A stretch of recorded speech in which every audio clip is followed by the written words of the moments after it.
Hello everyone, কেমন আছো তোমরা সবাই? আমার ভিডিওতে সবাইকে স্বাগত জানাচ্ছি। তো দেখো, এটা ছিল ওনার বার্থডের ভিডিও। তো ওনার বার্থডের দিন আমরা ফ্যামিলির সবাই মিলে যাচ্ছিলাম মায়ের পুজো দিতে।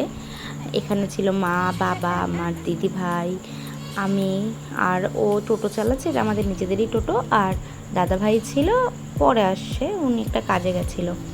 তো এখানে দেখো, বাচ্চা দুটোকে নিয়ে আমরা বেরিয়ে গেছিলাম। ভাবছিলাম এবার বার্থডেটা একটু অন্যভাবেই সেলিব্রেট করব।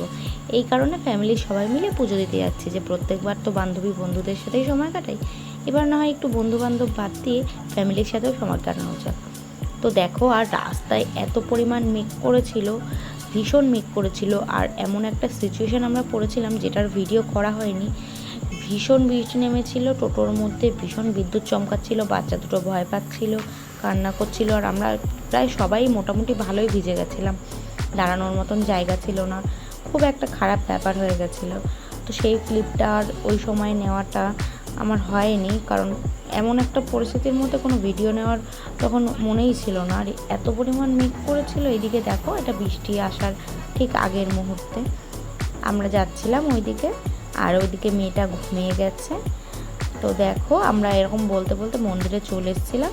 আর এখানে দেখো গাইস, বৃষ্টি হচ্ছে কতটা জোরে।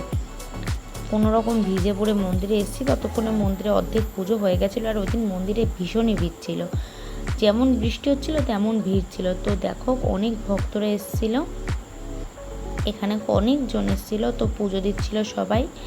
আমরা ওখানে দাঁড়িয়েছিলাম, আর মায়ের মুখটা আমরা তুলিনি, এখানে নাকি মায়ের মুখটা তুলতে নেই মন্দিরের। আর এদিকে ওনাকে দেখো, উনি ছেলেকে নিয়ে দাঁড়িয়ে রয়েছে, আর মেয়েটা ছিল বাবার কোলে।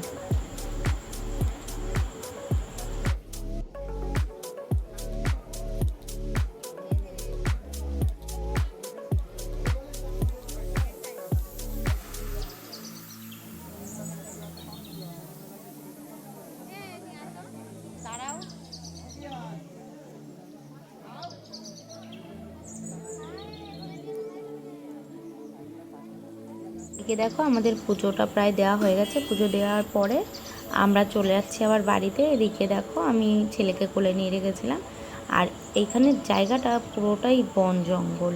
দেখো, ওই সাইডে পুরো আম গাছ, আর এই সাইডটা হচ্ছে গিয়ে পুরো ক্ষেত রয়েছে। আর আমরা বাড়ি যাওয়ার সময় অনেক তাড়াতাড়ি চলে গেছিলাম, আসার সময় লেট হয়েছিল কারণ ঝড় বৃষ্টির কারণে। যাওয়ার সময় আমরা পুরো ডাইরেক্ট বাড়ি চলে গেছিলাম।